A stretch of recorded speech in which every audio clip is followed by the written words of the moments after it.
آپ ڈاکٹر ذاکر نائک سے اختلاف کر سکتے ہیں لیکن انہیں نظر انداز نہیں کر سکتے۔ 18 اکتوبر 1965 کو بھارتی ریاست مہاراشٹر کے شہر بامبے میں پیدا ہونے والے ڈاکٹر ذاکر عبدالکریم نائک پیشے کے لحاظ سے تو ایک MBBS ڈاکٹر ہیں، لیکن انہیں دعوت دین کا شوق تبلیغ اسلام کی طرف لے آیا۔ انہوں نے 1991 میں بامبے میں ہی اسلام ریسرچ فاؤنڈیشن کے نام سے ایک ادارے کی بنیاد رکھی۔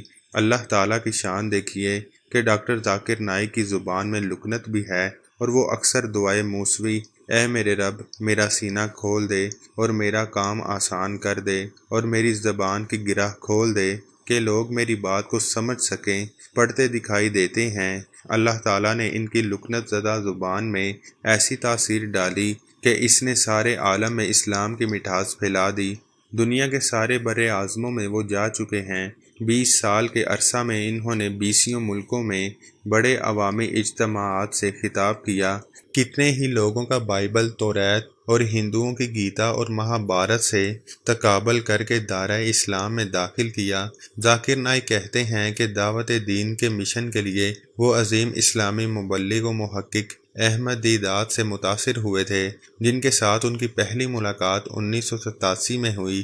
2006 میں انہوں نے بتایا کہ دیدات نے انہیں دیدات پلس کا لقب دیا تھا۔ ڈاکٹر ذاکر نائک کی زندگی میں بے شمار اتار چڑھاؤ آئے۔ 1 اپریل 2000 کو امریکہ میں ان کا عیسائیوں کے نامی گرامی عالم ولیم کیمبل کے ساتھ کئی گھنٹے طویل مناظرہ ساری دنیا کی توجہ کا مرکز بنا تھا۔ اس مناظرہ کا عنوان قرآن اور بائبل سائنس کی روشنی میں تھا۔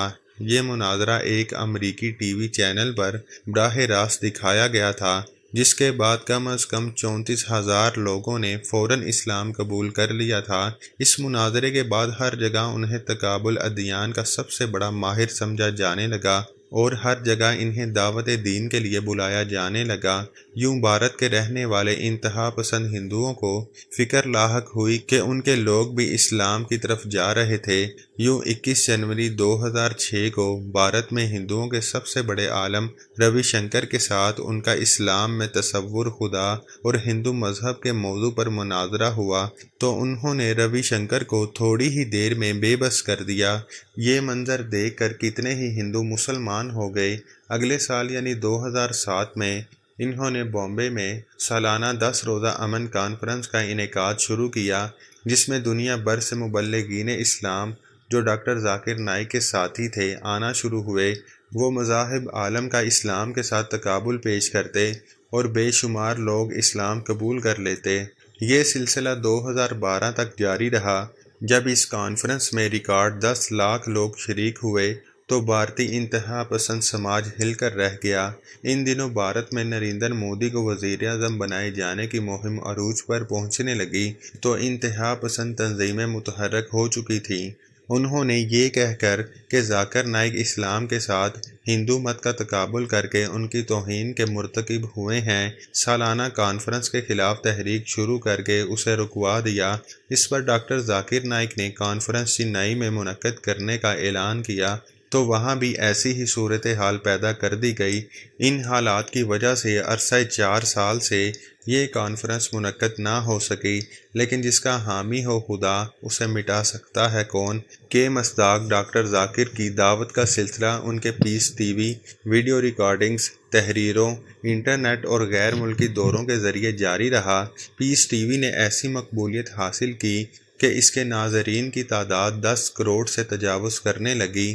انہوں نے 2006 میں پیس ٹی وی انگلش کا آغاز کیا تو جلد ہی یہ مسلم دنیا کا سب سے بڑا چینل بن گیا جو دنیا کے 200 سے زائد ملکوں میں دیکھا جا رہا ہے۔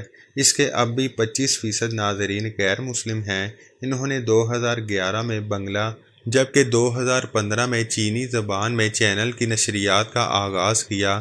ڈاکٹر ذاکر کے لیے اس سے پہلے مشکل مرحلہ اس وقت آیا جب جون 2010 میں انہوں نے کینیڈا اور برطانیہ کے دورے کی تیاری کی تو یہاں موجود قادیانی لابی نے حکومتوں سے شکایت کی کہ یہ مبلغ قادیانیوں اور مقامی حکومتوں کے لیے خطرہ ہیں۔ یوں انہیں داخلے سے روک دیا گیا۔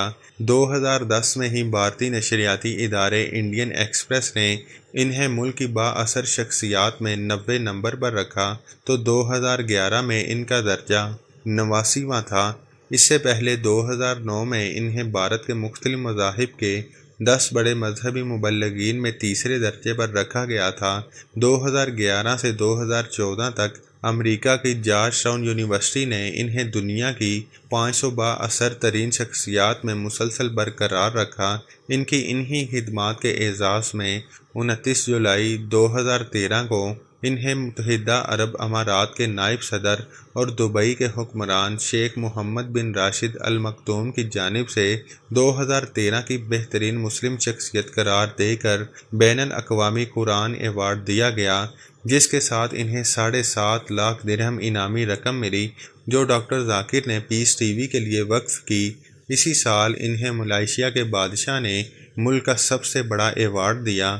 16 جنوری 2014 کو شارجہ کے حکمران شیخ ڈاکٹر سلطان بن محمد القاسمی نے اسلام کے لیے خدمات پر شارجہ ایوارڈ سے نوازا۔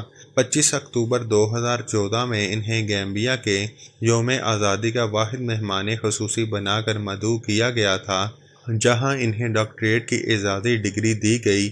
1 مارچ 2015 کو سعودی فرمانروا شاہ سلمان بن عبدالعزیز نے خود مسلم دنیا کا سب سے بڑا تمغہ شاہ فیصل ایوارڈ عطا کیا، جس کے ساتھ ملنے والی 7.5 لاکھ ریال کی انعامی رقم انہوں نے اسلامک ریسرچ فاؤنڈیشن کو عطیہ کر دی۔